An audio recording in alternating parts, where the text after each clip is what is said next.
It's always important to start off on the right foot. It's always a bad decision to invite other people's opinion about everything you're involving yourself with in the beginning. We want our friends and our family to encourage us. Why? The same reason why I did as a 20-year-old. I lost my grandfather. I lost that father figure.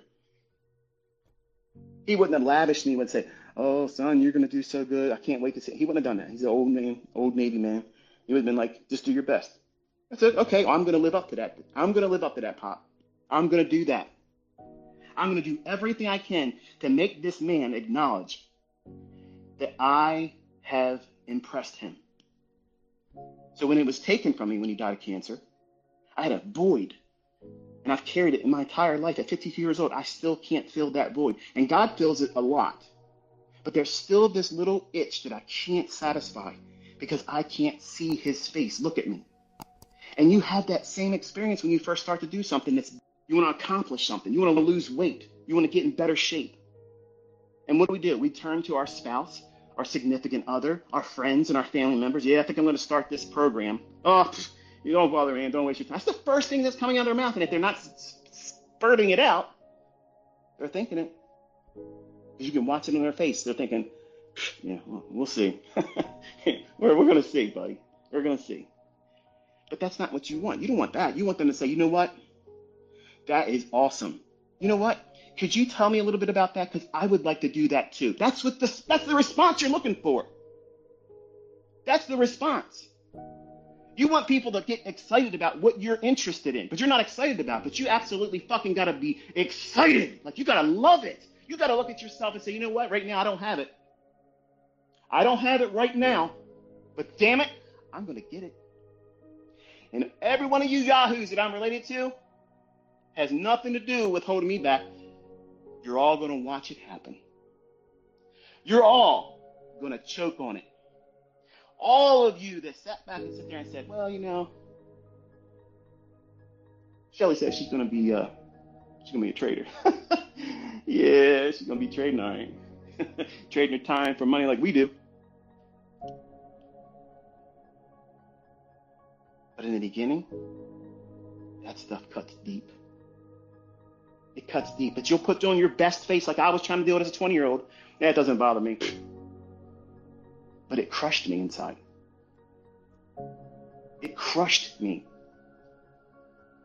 And I didn't take that as, I'm going to do it more carefully to make sure I don't fail. The opposite happened. The opposite happened.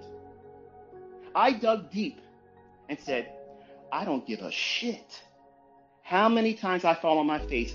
I'm going to do it faster, and I'm going to take bigger risks, and I'm going to do it in a stunning manner that absolutely has nothing to do with why I started, because now I got to do it about impressing these people.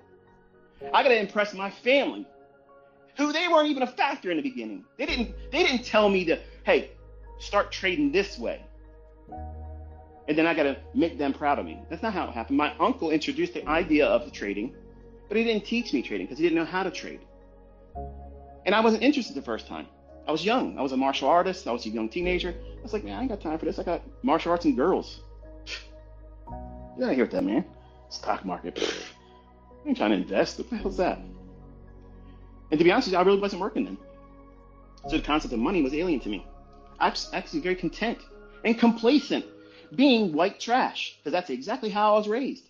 If you look at how I live today and how I raised my family and how I was raised, I was the epitome of white trash. I grew up in a neighborhood that was trash with people that were uneducated. The highest graduating average mean was 6th grade. My mother quit school in 6th grade.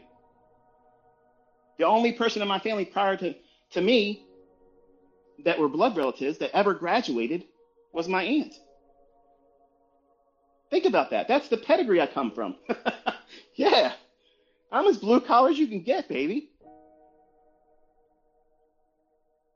And I have the same problems that you're going to invite. If you're not careful, you're going to invite all of the opinions of other people that don't fucking matter. You're leaning on these people to encourage you. They didn't give you the idea. They didn't give you the first spark The whole point of you even considering it, it never stemmed from them.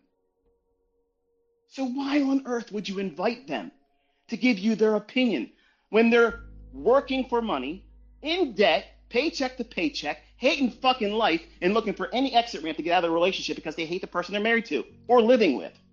And these are the people you're going to on social media too. The worst part is you're not even fucking related to these people. You're not even related to them. You willfully go in there and say, hey, what do you think about this? Who gives a fuck what they think? Who gives a fuck what these people that don't do well or better than you, who gives a shit what they think? And when you take a step back and you think about it like this, you know what? Why the hell am I doing that? Right, that's the question I'm asking. Why are all of you doing that?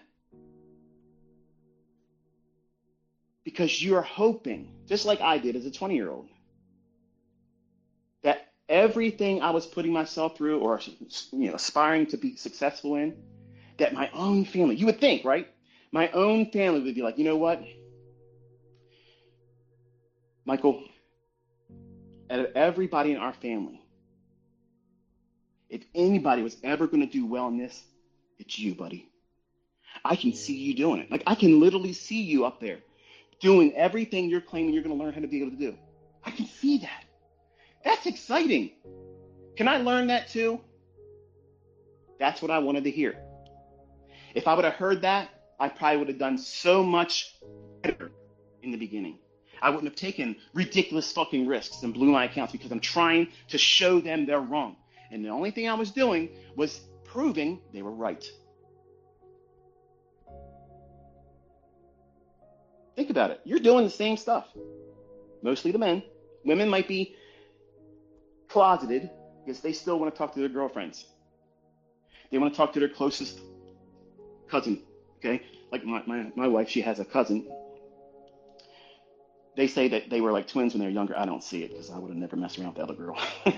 But that's another discussion another time. But she pals around with her and has conversation more than anybody else in the family. Okay? And women tend to have a very close, they may have a lot of girlfriends, but they have this little clique. That's their pride. Okay? And if you are trying to learn how to trade, or if you just discovered that that's what you want to try to pursue, or maybe you've been doing it, chances are they know what you're trying to do or what you've begun. And anybody else, you don't share your business with them. You keep it personal. You still messed up. You still messed up. Because now, one of two things are going to happen. One, they're going to ask you, hey, how's that trading going? And you want to be able to say, girlfriend, let me just tell you, I got funded, I got paid out 6 fucking times, I got these new shoes, look at this shit. Earl didn't buy these motherfuckers, I did, I bought that shit, I bought that. I passed my phone account challenge, bang, 5 accounts linked up, bang. Look at me, baby, look at me. Don't you want to be like this? You want to be able to say that. But you're still going through the process of wrestling through the things that you wrestle through. You believe that that day's coming, but you can't give it to them when they ask for a progress report. And that hurts. That hurts because you want to be able to say to your girlfriends, this is what I've done so far. And a true friend, girlfriends, will be like, damn, girl. Wow, I didn't think you'd be that quick with it. But a true friend would hear you say,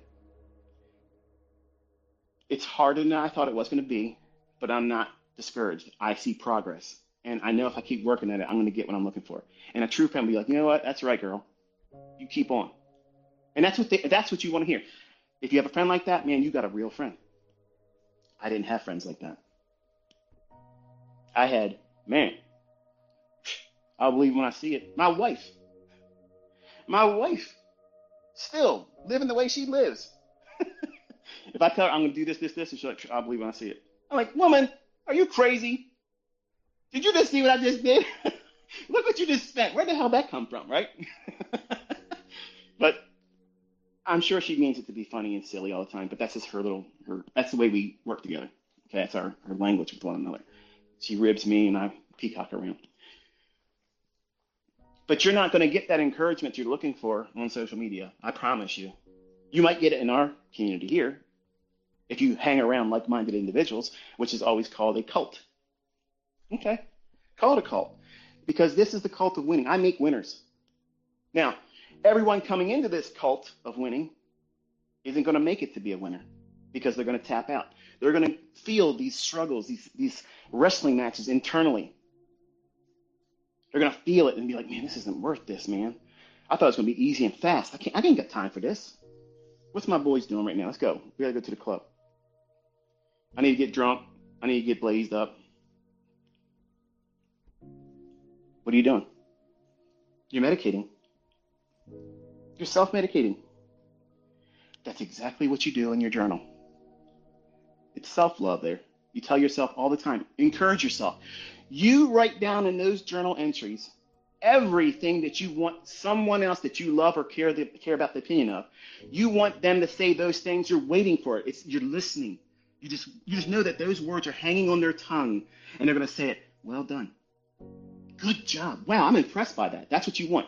You want to talk that talk in your journal. You want to be so positive that it's fucking ooey gooey love. Okay, that's what you want. Because nothing negative will have any impact, and you don't even write anything negative. You encourage yourself constantly, all the time.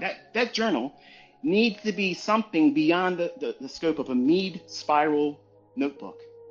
It needs to be something that you have worth and value associated with.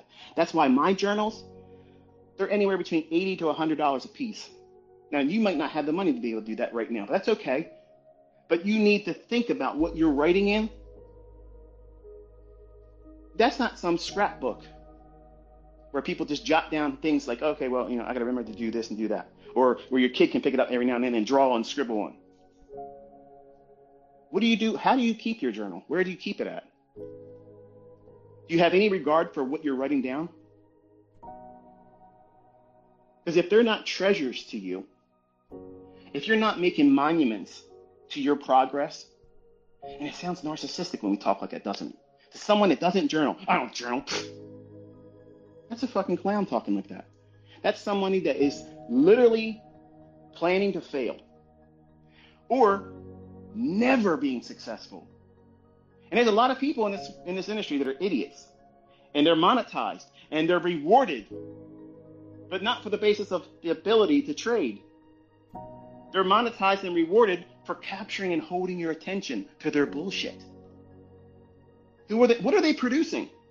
What fruit are they producing?